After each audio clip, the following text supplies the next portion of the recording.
Hi there, RN.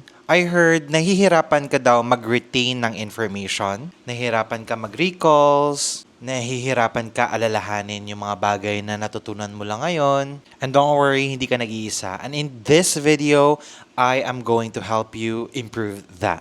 Hi everyone, my name is Nurse Rusty, and in this video, I'm going to help you retain a lot of information by doing less. Kasi kapag kilala nyo na ako guys, I don't like complicated stuff. I just want simple and straight to the point. Anyway, let's do with our 8 tips on how to retain more information. Number 1 tip ko guys, and this is where everyone is challenged talaga. You have to start small. This is number 1, okay? Marami sa atin are told or ginigil trip tayo that in order for us to be productive, kailangan natin aralin 10 agad na mga concepts in just one day. And I know, don't get me wrong, ganyan sa review centers, diba? Ganyan sa kasi nung nag-review ako, mga 6 na concept yan everyday. Pero tandaan mo, when you have very low retention, in the beginning, mahihirapan ka if idodraw mo lahat. Okay? So you really need to start small. Just start with one concept. One lang, okay? You need to start small kasi you are training your brain na everyday ka ng mga isa-isang information. We are wired palagi to want things fast na dapat ganito yung aralin mo, ganito dapat yung gagawin mo. Ang mangyayari niyan is, masa-stress yung brain mo. Your brain will be stressed out. At kapag nasa-stress yung brain natin, it cannot retain a lot of information. Tandaan yan ha. It's actually stress that is making you not retain information. So that is why ang number 1 tip ko sa'yo ngayon is to start small.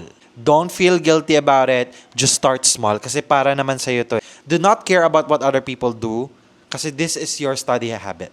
This is your life and this is your study skills. So, start small. That is number 1. Number 2, utilize mo agad guys, active recall.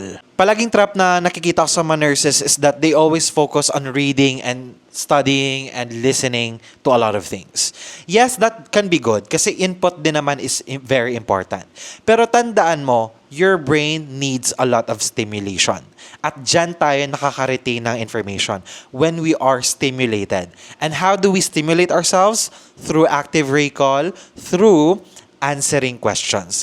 Kaya in the beginning, guys, I always encourage nurses to start answering questions. Start test-taking talaga. Kasi test-taking, guys, is probably the go-to strategy in learning everything. When you test yourself, when you answer questions based sa mga bagay na alam mo, or kahit hindi mo pa alam, you are basically training your brain na, wait, mag-isip ka. Whereas kung babasahin mo siya guys, that's very passive. Hindi ka active. But when you try to recall, like, wait, ano nga yan? Ano nga yung normal values na ganito? Ano nga yung symptoms na ganito, ganyan? Gets mo na ba? Na-recall na ng brain mo, your brain starts to actively recall it. Kaya nasa-stimulate yung brain mo and that will give you a boost of retention. Okay? So in your next studies, guys, please implement test-taking because it will trigger your brain to think. And thinking is very important in active recalling, in retention. Okay? Number 3, guys, focus on mnemonics. Yung mga mnemonics na natutunan natin sa mga review centers natin at sa nursing school, they're actually very effective, guys. Halimbawa ng mga mnemonics nung nasa nursing school ako is yung Lubi Santa, sa mga, yung mga sambong, mga, tawag doon? Herbal products, no? May noni juice na nga ngayon eh. Yung Proporlit, 4D Sum, Coloancillo sa research, at maraming pang iba. Ngayon nga yung CATS for hypocalcemia, CATS go numb. C stands for convulsions, A stands for arrhythmias, T stands for tetany or tetanus, and then spasms. So CATS go numb, that's for hypocalcemia. So very effective yung mga mnemonics guys kasi it decreases yung workload. Na i-memorize mo hanapin mo yung mga magpapaisi na lang sa atin. And creating your own mnemonics or coming up with your own mnemonics is very effective. Yung VEH for Vercos Triad, di ba? Very effective din yan. Kasi mabilis mo na lang ma-recall. So basically, finding mnemonics and learning from it can help you retain a lot of information. At hindi siya masakit sa utak. Number 4, Palagi ko itong ginagawa as a content creator. I teach what I know. I'm sharing what I learn, guys. Teaching is probably the best method, probably the best teaching method. And tinatawag din niya na Feynman technique. So that's basically you, after mo mabasa or ma-learn ng isang bagay, you need to find someone na tuturuan. At paano if introverted ka or ayaw mo lang talaga makipag-usap sa iba kasi na-distract ka, you can talk to yourself in the mirror or record yourself in the camera explaining things. Ang kagandahan nito, guys, is you are teaching your brain to understand and at the same time, i-explain mo in simple terms yung mga natutunan mo. Especially the processes in our body. For example, yung cardiac blood circulation. 'Di ba? When you are able to teach what you are currently learning, guys, masosolidify na yan sa brain mo. And that's how effective teaching is. And that's why I retain a lot of information, I guess. And as a content creator, mabilis ako matuto. Because nagiging ko na siya habit na kapag meron akong natututunan, I immediately share it on TikTok or here. So Feynman technique is very effective, guys. And probably the most goated learning style. More than listening, more than reading, teaching what you know, what you currently know, is probably the best. Teaching. Marami akong natututunan at the same time, I'm able to recall it. At nasa-solidify na siya sa akin. Nakakalimutan ko siya minsan. Pero once I read it again, parang, okay, ito pala yun. Diba?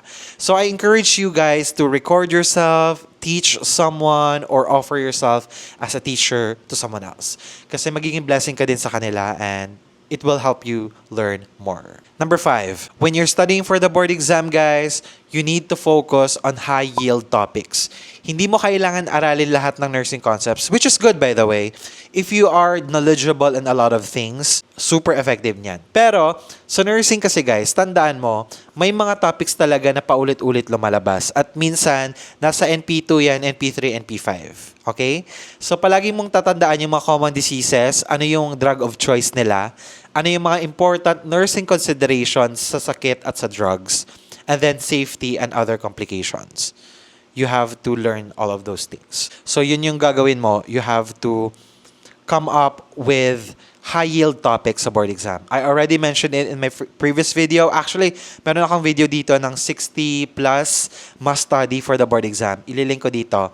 Study them. Okay? So, alalahanin mo yung disease, yung drug of choice, ano yung symptoms, how to manage those symptoms, and safety and important considerations. Okay? So, kailangan mo yan aralin sa board exam kasi paulit-ulit ganyan, guys. Focus ka sa nursing considerations. Number 6, pinakamahalaga din sa lahat, is to make more mistakes, especially when you are learning. Palagi tayong nire-remind to be perfect. Na gusto natin palagi tayong highest or madami tayong alam.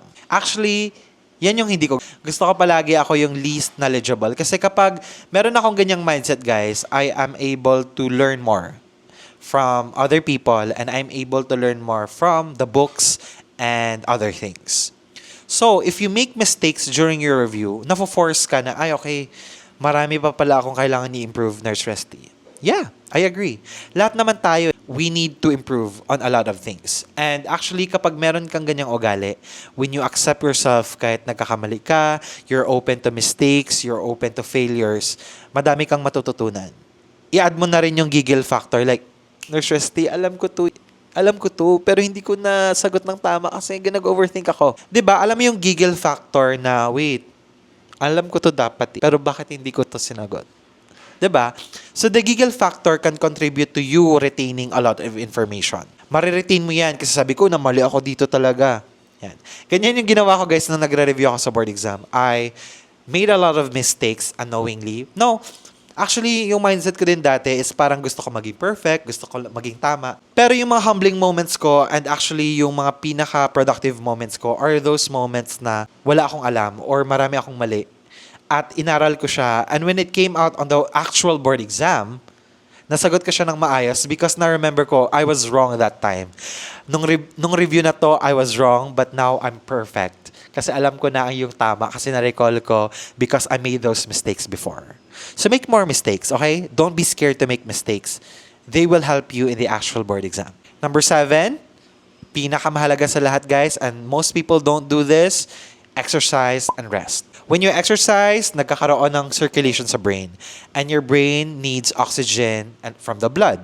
So kapag mataas ang circulation dyan, mataas din yung nourishment sa brain, your brain is actually active. So it can really help you retain more information. Okay? So it also creates more cells, more neurons. So sobrang effective talaga ng exercise. Rest, okay? I'm not a big fan of pagpupuyat during my review days kasi I'm a sleepyhead and at the same time, I really like sleeping. So, nagamit ko din siya guys na I don't really study so much to the point na nagmamadaling araw pa, nag-aaral pa rin ako. Maybe nung time na mga 5 days, sa sobrang anxiety yun. Pero I try to make sure na nag-rest talaga ako because your brain also needs rest. At kapag hindi rested yung brain mo, hindi yan makaka-retain ng maraming information. So, lugi ka din. Okay? So, exercise plus rest can really help your retention to be longer. Okay? Chronic stress, guys, can diminish your recalling skills, yung retention skills mo. So, you have to be careful with that. Okay? So, exercise plus rest is really good for your brain. And lastly, last but not the least, guys, repeat everything.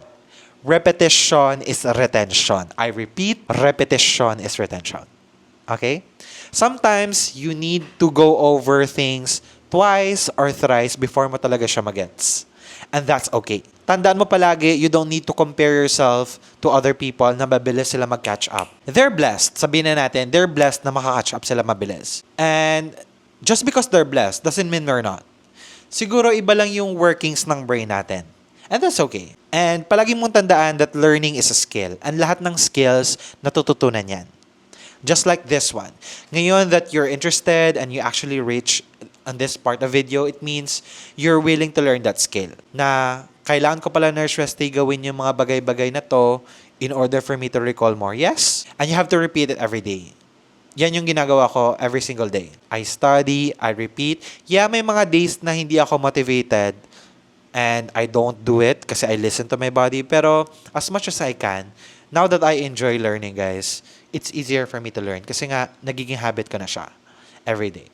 So yun lang, repeat everything. You need to repeat everything twice or thrice para magets mo siya, and that's okay. Repetition is retention. You have to keep studying, you have to keep reading, you have to keep teaching kasi it will help you talaga build the habit and the skill to essentially learn fast. Okay? So, to summarize everything, guys, you need to start small. You need to practice with a lot of questions. You need to do mnemonics. You have to exercise and rest. And you have to teach everybody what you're learning, kahit sarili mo lang on video or on your mirror. And repeat all these things every day. Pwede ka mag-rest, but do this every day. And trust me, you will retain more information. At maaalala mo siya every day and you will pass the board exam because of that and all your exams. Okay? That's it, guys. I'm rooting for you always. If you have any questions, comment down below. You're going to retain a lot of information because of this. And see you in my next videos, guys. I love you all.